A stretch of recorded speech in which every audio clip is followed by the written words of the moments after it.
Welcome to the Wholesaling Inc. podcast, America's #1 podcast for new real estate investors, where we know that finding discounted properties is the most proven path to financial freedom.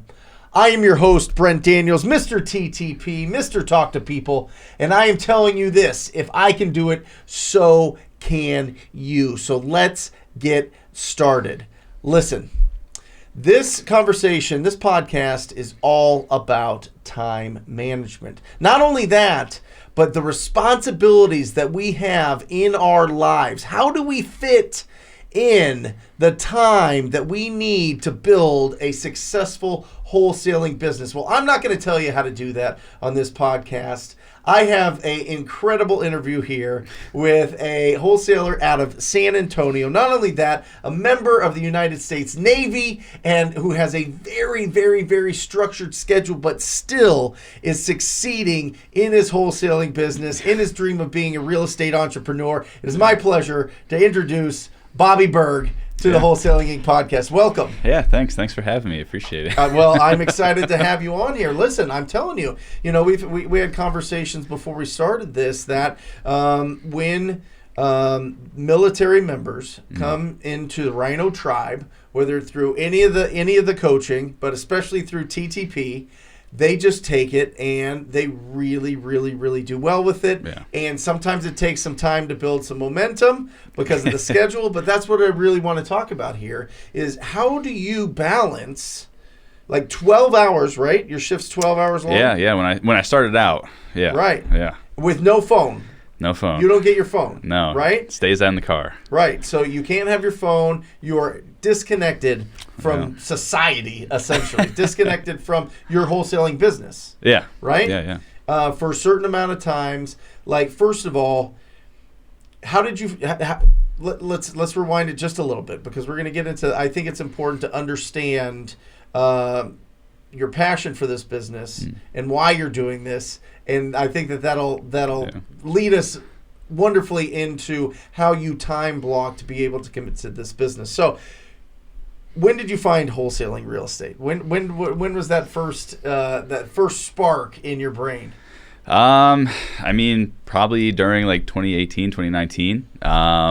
It wasn't initially wholesaling at first.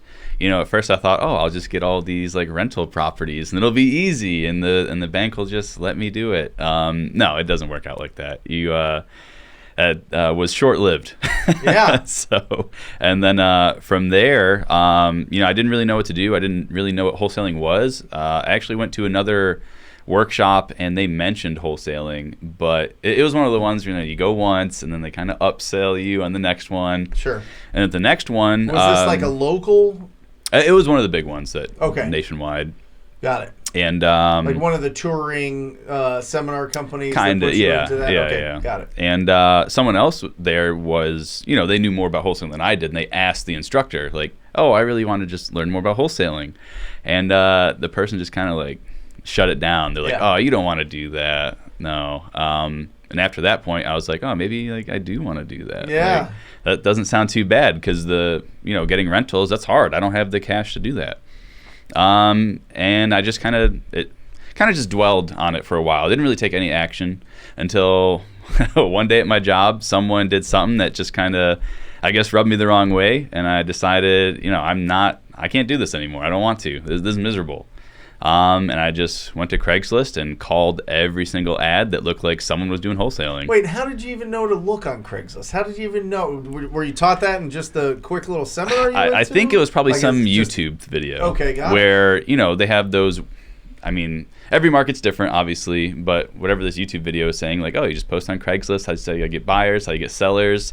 And I was like, cool, well, I'm just going to find people that are doing that and ask them if I can work for free. I just want to learn. Got it. So you weren't looking for distressed property owners. You were looking for wholesale. You were looking for investors or other wholesaling companies. Because I figured the fastest way for me to get success is find someone who already has success. Fantastic. And just offer them the time I have. Even though, I still didn't have a lot of time because I had my work I still had to do, but I needed to do something. I was done waiting around because nothing was going to change if I didn't make any Now, move. is this something that you see the light at the end of the tunnel with your current career with the military, and you're like, okay, I need to have a runway to figure something out, and I know what I don't want to do, and I know what I'm really excited about, so I'm going to go toward. That's what it was. It wasn't like, you're going to stay in this career forever, and you want like a side hustle type of thing. This was like you wanted to replace your efforts, most of your professional efforts. Oh yeah. Yeah. Okay. Yeah. Got it.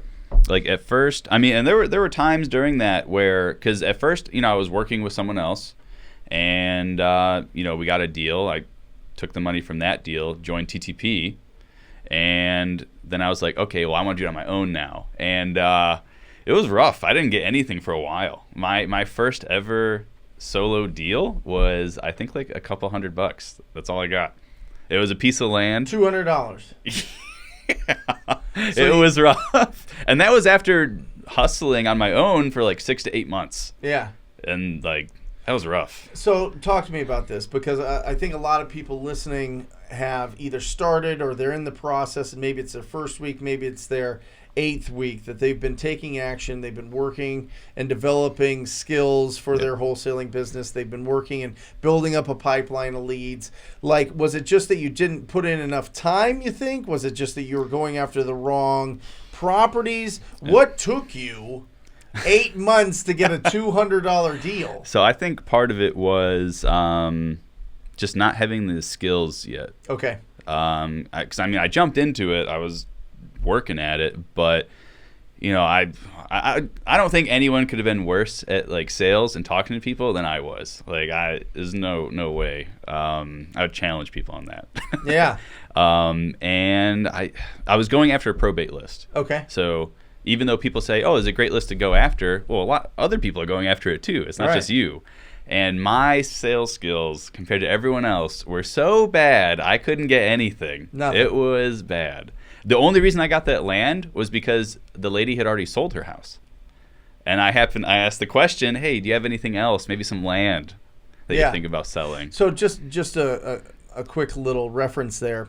When you call up somebody and you ask them if they would consider an offer on their property and they say no, you want to see if there's any other properties that they do have. And what I like throwing in there that Bobby's referring to is maybe even a piece of land. Do you have any other properties that maybe need a complete renovation or a piece of land that you would consider selling?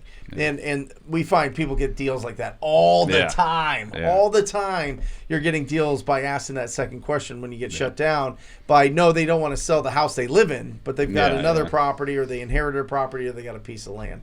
So that's fantastic. So do you feel like it was a confidence thing? Do you feel like when you were making the calls, people could smell that you weren't like really confident with the communication? Was it just that you weren't doing enough?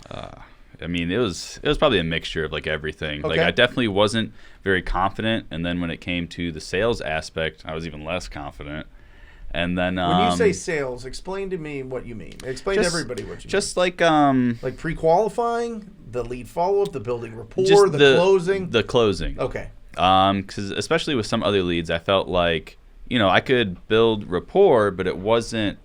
I could essentially be friends with the homeowner, but I couldn't get them to come to a decision. You could be liked but not respected. Yes. Yeah. That's a great way to put it. Well, and I'll tell you what, that was a big challenge that I had as well. Big challenge. And it just, what I realized, so just for everybody out there, if this is your first time hearing this, the wholesaling business, real estate investing business in general, but this is Wholesaling Inc. So wholesaling business comes down to 3 parts. Lead generation, which you were doing, conversion, which is your sticking point, and then exit strategy, which we call disposition or selling or signing the contract. And really that middle part there is really what trips up a lot of people, I think. Yeah. And that's what you're talking about the sales part. Yep. And that really breaks down into pre-qualifying the lead, doing your lead follow-up, and then your offer presentation. So somewhere in there, was it just your offer presentation? Were you getting the pre-qual, you were understanding the condition, the timeline, the motivation, the price, or were you just not going deep enough? It was pretty much everything. Like, my first ever appointments I went on were foreclosures, And they were probably the worst. I don't think it could be any worse unless you just didn't show up. Yeah. Because I would just go into the house and think, oh, well, walk around, small talk, and then at the end just blurt out a number. Oh, I could probably pay this. Yeah. And then they're like, no. And then I'd be like, okay, see ya, and just leave. That's prequel. Yeah, that was rough. Yeah. Well, listen, that's what everybody goes through. I mean, in the beginning, you get so excited. You have a conversation with a stranger or this distressed property owner, and you're like, yes, they're being nice to me. Yeah.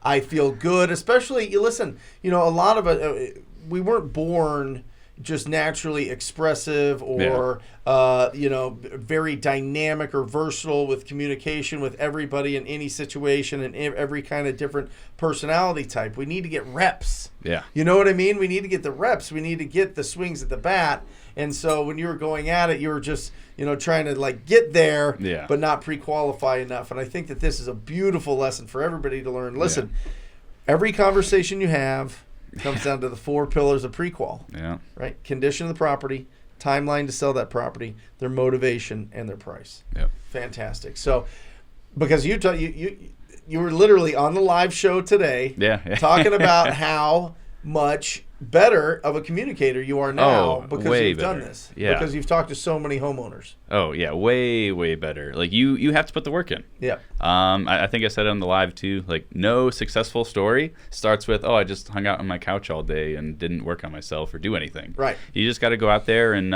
it's like lifting weights or exercising. You have to like put stress on your body if you're going to grow. Yep. If you don't ever stress yourself, then you'll never grow. If anything, you'll get worse. Yeah. And that's what you were going through. Was it frustrating that first 6-8 months? Oh, yeah. There were definitely times I was thinking, like, man, maybe this isn't for me. Like, maybe, like, I need to figure out something else to do. Yeah. But I'm definitely happy I stuck with it because I just had that same mindset of, right now, I'm doing my full-time job, obviously, but part-time I'm working on myself. Yeah. And I have to do it that way until I can flip-flop those. And then I'm working full-time on myself in a business I want to do, and then part-time on whatever someone else needs me to do. So. Love it. So let's build up here. So you go through the first 6 to 8 months, you get $200 assignment fee. Yeah. But, listen, you're still going. Yeah. And then when does the momentum start kicking in? When does that confidence start coming in? When does the pipeline of leads start popping for you? So there's probably like 2 points during my like career where I kind of had that happen. I actually teamed up with the original guy I learned from locally. And said, hey, let's put a team together, because I got really good at understanding the data side of things. Okay. And we made a little team, and I think we put together maybe 70 to 75 grand in gross assignments in like 2 to 3 months. So like not bad, it was pretty good. But it just didn't work out in the end because it was kind of too many cooks in the kitchen, like too many cuts going around everywhere. So I left that and. Obviously now again everything's looking really good. Basically like this new year, it started out rough. Yeah. But that rough period taught me that basically the processes and the systems that I want to use to get things done does work. Yeah. So even though in the beginning of the year it was rough, like it was just like a teaching moment for myself. Did you change something up from the beginning of the year? So I was working with some other people. Yep. And I felt that something's not working. It just wasn't a lot of success happening. So I decided, hey, I think it's just best, because they were successful before we met. Yeah. And I thought, hey, maybe it's just something where we just, like, what we want to do just doesn't mesh. So we kind of split up from there. I didn't want any hard feelings or anything because I honestly felt, hey, you guys were successful last year. Maybe you just go back to focusing on that, and then we'll just go our separate ways and just try to be successful again. And right after that happened, we had a lot of success. So it was good. It's a teaching moment. It was rough, but through any adversity, as long as you learn from it, you'll come out on top. So what does your schedule look like now? Now? Yeah. So basically start work at 8 a.m. Okay. This is like your 9 to 5, your job. Yeah. Okay. And I basically just handle a lot of like admin stuff now. Okay. And then I get out at about 2 to 3, so not too long compared to the normal like 9 to 5. Yeah. So I'm lucky with that. But as soon as I get out, I have a co-working space that I paid for, So as soon as I get out, I'm going home, I'm changing, and I'm going straight to my co-working office. Why not do it from home? It's at home. It's very easy to just sit down and be like, oh, I'll do lead follow-up tomorrow, or creative avoidance. I want to watch that Netflix episode, or I'm just gonna play some video games, which was my vice. Like, I'm just gonna play video games. I'll call later today, and then later today happens. Oh, it's too late. I can't call them this late at the day. And yeah, at least for myself, there's co-working spaces everywhere. Mine's $25 a month. What? Oh yeah. Oh. Yeah. So it's like a no-brainer. Just $25, take it. And then I get to take advantage of all the space, and I just go down there and make my calls. Awesome. Yeah, it's great. It's great. You know, I find that I'm the same way. If I'm home, first of all, my children are absolutely animals. They're absolutely crazy. So it's like impossible to do anything at home. But I also feel like that's a different hat that I wear. That's a different role. It's a different response to my surroundings. I'm not, once the kids go to bed, I'll do some reading and do a little bit of work there, but I get way more done in an office setting. I just do. Yep. You know what I mean? And that's just how I'm programmed. And I think a lot of people are like that. So if you are like that, find a space that's a co-working space that maybe you're not in a private executive suite, but you've got a space that you can work from. That's a great tip. I make calls right next to everyone playing ping pong all day. I'm just trying to get it done. It's not like my own little office and anything like very fancy. Like there's people screaming, like playing ping pong, and I'm like trying to get up, walk around, make my calls, but you just got to get it done. So is this like from 4 to 6? Is this? So it really just depends on if there's any appointments or how many lead follow-ups there are. Usually, I'd say like on a quick day for that, usually it's getting done at like 5. Okay. But on a longer day, it might be like 7. Okay, got it. So. And what do you do for lead generation? What's your sources? TTP, cold call all day. Yeah. Are you doing the calls? You hire somebody to do the calls? So now I have someone hired. Okay. But when I started out, I thought of it as everyone wants to hire someone right away because no one wants to call. Right. It's not fun. I know. Getting rejected constantly is not fun, but you have to go through it or else you won't understand. Yeah. And so when I was doing my 12-hour shift, like 6 to 6, flipping between days and nights, on my off time, I made those calls, and I would call for as long as I could. I would get up to like 5 or 6 hours sometimes. And then after a point, I was like, okay, like I don't want to do this anymore. Right. But I did it enough so I could understand and teach my virtual assistant how to do it and how to handle it. Awesome. And so you just have a phone prospector. How many hours are they putting in a week? So I started out with 1, and they were just doing 3 hours. Okay. So nothing 3 hours crazy. A week? Oh no, a day. Just so weekdays. 15 hours. Yep, just weekdays. Okay. And then I increased it to 2. Same thing, just 3 hours a day for the weekdays. And I mean that's. Did you find them yourself, or did you go through a hiring company? Yeah, I found them myself. Those ones. So I just went to onlinejobs.ph. I guess I can like shout out to Max Maxwell because I found it in one of his really old videos. Yeah. Because I don't know, I became like a YouTube junkie. And I watched everyone's stuff, and I'll just piece everything together. Yeah. So that's where I found mine, and I hired them. I used the disc profile stuff. Yep. And trained them myself. Yeah. In the course. Yeah. The disc pro. Yeah. Yeah. That's awesome. So, and by the way, if you're just listening to this, make sure that if you are a YouTuber or a YouTube fan and getting a lot of your information or your instruction or education from YouTube, check us out, Brent Daniels YouTube channel. You can put a face with a voice. Fantastic. So you've got 2 guys going 30 hours a week, making calls, sending you in leads, and you're going to your your workspace and just doing lead follow-up and setting appointments. Yeah. Awesome. Yeah. Fantastic. Yeah, those guys are awesome. JB and Nover. Awesome. They're the real engine. Awesome. Well, and you have to make them part of your team. Oh yeah. You know what I mean? You have to make them part and let them understand that they're part of the company. They're an important part of the company. Yeah. You give them encouragement. You give them recognition. You give them, you need to have a meeting at least an hour a week with any of your phone prospectors just to go over how are their calls, what list is going the best for them, what list do they like calling, which ones do they hate calling. Yeah. You know, going through some of the recordings, going through some of these, the recordings of their calls, just breaking it down, just improving them and improving. So that's fantastic. So, well, let's break down a deal. Okay. Let's break down a deal and ring this bell, huh? Okay. So talk to me. Tell me, do you have a big deal that you want to talk about? Do you have a tough deal that you want to talk about? Talk to me. Yeah, well, I have one from last month we can go over. Let's go. Kind of a longer one. Okay. So this one came from the Inherited. Where do you get that? So I actually got that from Batch Leads. List. Okay. Inherited lead list from batchleads.io. If you use that, you get 5,000 free addresses that you can pull for your list if you use the coupon code TTP. They love TTP and the Rhino tribe there. So use that batchleads.io TTP inherited list. Yep. Okay.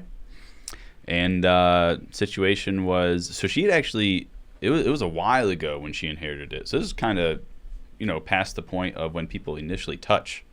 And for her, she just decided that she wanted. A while ago is like a year, 2 years? I want to say like 5. 5 something years. Something like that, Wow. yeah. So she decided that she was going to stay there initially. But then, because she has some health concerns and her family lives outside of San Antonio. They actually live up in Lubbock, I think. And she decided, hey, I want to move up there with them. And we just happened to catch her at the right time. Awesome. Yeah. So you called her up, asked her if she would consider. She says yes. Yep. From the day that you called her, how much follow-up was there? Was she ready to go? Yeah, she was pretty much ready to go. So start to finish from this day one calling her. Yeah. Day X being you closed it. How many days? So 2 months about. 2 months, 60 days. Yeah. Awesome. 60 days to get that closed. How's the condition? The condition was actually not bad. It was in pretty good shape. Obviously in San Antonio, like everything needs foundation work. Okay. But other than that, it wasn't too bad. Not too many other big ticket items. Like I had a brand new water heater. Like that's a big ticket thing. But not. I want to say we estimated maybe like 25,000 for it. Yeah. Okay.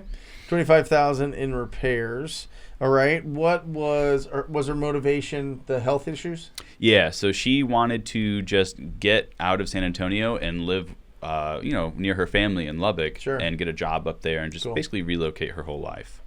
But she was also, with COVID going on, she was very against anyone coming in the home when she was there, which is why this deal dragged on for so long. It's reasonable. Yeah. A lot of people are really concerned about it. A lot of people wanted to kind of take a step back and slow things down. Yeah. But it's fantastic that you made it happen. Yeah. So how did you get past that? I mean, if somebody says, hey, listen, I don't want people coming through the house because of COVID, how do you get your cash buyers in there? How do you sell this deal? So what we ended up doing was, we offered to help her. Like, hey, like if you need help packing things up or moving, like we can help you out. We can be your movers. But she didn't want it. She's like, no, my family's going to come down. So we just had to wait for her family to come down from Lubbock to then help her pack everything up and move. And it wasn't just one time. They came 2-3 times. Yeah. I think she had a lot of things in the property. Yeah. We didn't see that when we finally got in. But, yeah, they came multiple times. So it was, I want to say, maybe a month before we even got to see what the inside of the property looked like. Got it. It's just that the price that they wanted was already so, I guess, juicy that we were like, yeah, that should work. That should work. And then if anything, we let them know if anything's like drastically different when we look at it, we would let her know. But the price point already just seemed good. So we were like, okay, we can get on board and just wait this out. And that's an important factor there. The fact that you got that price out of her and that it was something that made a lot of sense and something that you can be patient with. Yeah. What I see oftentimes is people are being real patient with the property owners and they're not getting the price. Yeah. And then they think they've got this great lead and they're holding on to it and they're clinging on to it and they're just so ready for this thing to turn and to metamorphosize into this beautiful big check. And what happens is they want retail, or they want more. So make sure with any of these leads that you are getting an understanding of what their expectation of the price is, because it'll really save you a lot of time and a lot of heartache if you can do that. So, well, the worst part with that too is people stop prospecting. Right. Well, that is the worst. No, it is. I mean, because once we get excited about a deal, that takes over our mind, and it stops the hunting part. Now we want to gather, and we want to stay in front of that, and that makes us feel warm and cozy. But the fact is, until it's a signed contract, until it closes, you don't have that money. It doesn't count yet. There's a lot going on there, and it has to be the right price to be able to get a good deal. So, how much did she want for it? She wanted $64,000 for it. $64,000. It needs $25,000 in repairs. It took 60 days to get it closed. She inherited the property 5 years ago. And what did you sell it for? So we partnered with Keegley to help us get it sold. Great. Well, shout out quick to Philip Villegas up in Austin. He's the man. And we sold it for 94, I want to say. 94, or 92 maybe. 92. So yeah, 28. Yep. $28,000 from one call, and your callers are in the Philippines, right? So from across the world, somebody, you gave them the list, you gave them the phone numbers, you gave them the process, you gave them the script. They hustled up, they called this property owner, and in 60 days, that one conversation turned into $28,000. Yeah. Come on, man. Ring that bell. Man, the Navy guys know how to ring a bell. They know how to ring a bell, right? Yeah, they do. Anyway, that was great. That's better than other jokes. Yeah. That is great. So $28,000, real quick. If that squeaked by you a little bit fast, Keyglee, Keyglee, Philip from Keegley in San Antonio. If you need help selling your deal, he is a phenomenal resource for that. So make sure that you connect there. You can just find him online. Yeah. He's the Austin franchise owner. Austin. Yeah. Okay. He's got the. But he's branching out to San Antonio. Awesome. Good. So what does it look like now? When are you free to do this full time? Well, that's the mystery. I don't know. Okay. Because I'm just going through all my medical stuff right now. Yep. And trying to figure out when my separation is. I really don't have a clear date, but how I view it as, I want to be good to go tomorrow. Yeah. So just trying to do what I can to get everything just rolling, get that momentum. First of all, you went for wrestling. Oh, at the Naval Academy. The Naval Academy. Yeah. Blew out your shoulders a bazillion times or whatever, right? Yeah. This is the medical we're talking about. Yeah. And then now you're kind of in limbo as to what that looks like, how that separation works. Your contract's through 2024, 2023. Yeah. But maybe you'll get out a little bit earlier. Yeah, I mean, you've been there since 2011. Yeah, overall. I mean, it's just a paperwork process, so it's just however long it takes. Do you feel prepared? Are you ready? I don't know. It's one of those things where you don't know until it actually happens. Yeah. Because you're always nervous. Yeah. I'm definitely nervous, but brother, you got 10 years of being in that life. Yeah. You know what I mean? You got a decade of being in that. And that's what I'm used to. Life of certain. Yeah. So it's different. It's a lot of uncertainty. What is not having that? Right. It's like moving. I guess you could 100% kind of correlate it to moving to a different city. Well, what's it like? I don't know what my average day to day is anymore. So. You adjust, you evolve, and you grow, and you do it. I'm excited. Fantastic. How do people get a hold of you if they want to reach out? Maybe they are in the military as well, and they want to pick your brain or just see what to expect and kind of get the nitty gritty of what is the behind the scenes look at this life. You know what I mean? Because we have a lot of incredible people that listen to this podcast, watch the YouTube channel that are in the military. Yeah. And so how does somebody like that reach out to you? Connect? So I'm just going to give out 3 different ways because everyone likes to talk in a different manner. Yeah. So one being just on my Facebook. Okay. I'm pretty sure it's just Bobby Berg there. Okay. I think I have a special URL, so it might be /GIHNOP. I think that'll be like my page specifically. Okay. I don't know how many other Bobby Bergs there are in the world. And then my email, it's going to be that same little name, the GIHNOP @Gmail. GHNOP. GIH. GIHNOP @Gmail. And then I'm gonna give a number as well. Let me my gosh, you're in trouble. I gotta do that. Oh my god. So This is let me just find it for my work one real quick. Okay, so okay. my work Yeah. one. 210. Yep. 966. Yep. 9255. Just hit me up there. That's Fantastic. where I make all my calls from. So We'll make sure to put this in the show notes and make it easy. He'll be looking for a new number in the next Make one. it really easy. So that's fantastic, Bobby. Well, I mean, listen, there's a lot of people that have have full-time responsibilities, which means full-time job, full-time working for somebody else, and discover this business. Yeah. And it is the shining light. It is a North Star to the potential of not having somebody else control your schedule, Yeah. control your income, essentially, Yeah. right? And so what an inspiration to see you breaking out and making this kind of money. 60 grand last month. Yeah. You've got a pipeline of leads. You've got opportunities coming. You've got a team that you're growing. I mean, just absolutely fantastic. So anybody can do this. Yeah. Anybody can do it. It just depends on how long you're willing to keep pushing yeah. to hit your goal. Yeah. I mean that sounds very basic, but I mean it's just if you stay in there, if you truly keep that fire in your belly for this business, you cannot lose. Yeah. You can't fail. I'm telling you. I know that maybe an attorney will hate for me to say something like that, but I'm telling you, if you have enough quality conversations Yeah. with distressed property owners, you're going to find opportunities. I mean, I found one when I was horrible Right. after 8 months. Right. I mean, not the biggest thing, but that was, my first deal ever when I was learning from that other guy, that helped me to learn, hey, this is real. This Yeah. isn't just like a online scam. Proof of concept. And then the one where I did on my own, even though it was $200, it was, hey, like, I can do this. Like, it's not the biggest assignment in the world, but Yeah. I did it. Yeah. So it's just like a proof of concept. Awesome. Love it.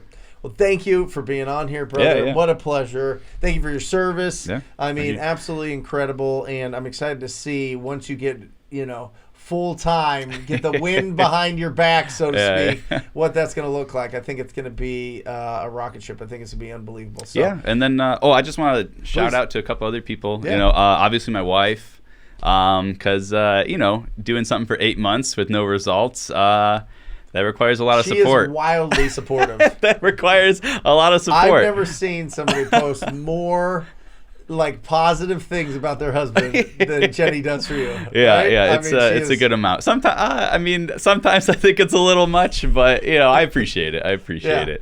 And then with my wholesaling right now, Clinton Duke, he's my partner. He helps me out. Yep. Because he is doing it full time Awesome. while I'm stuck at work. Yeah. And I appreciate him a lot as well. And so good friends, my wife and I, Ray and his wife is also Jen. She's also Asian, so that's kind of a joke with us. Sure. He actually helped sell one of my other deals last month as well. Awesome. So yeah, just those people So you're that. surrounded by people in the business. So that's a big thing for this year that I tried to do for myself. Yep. I was like, I need to get out of my shell. And I need to go out and just try to network and meet people. Yeah. Just being, it's the, I think it's like the 7 people you surround yourself with. 5. 5? Yeah. Yeah. Math.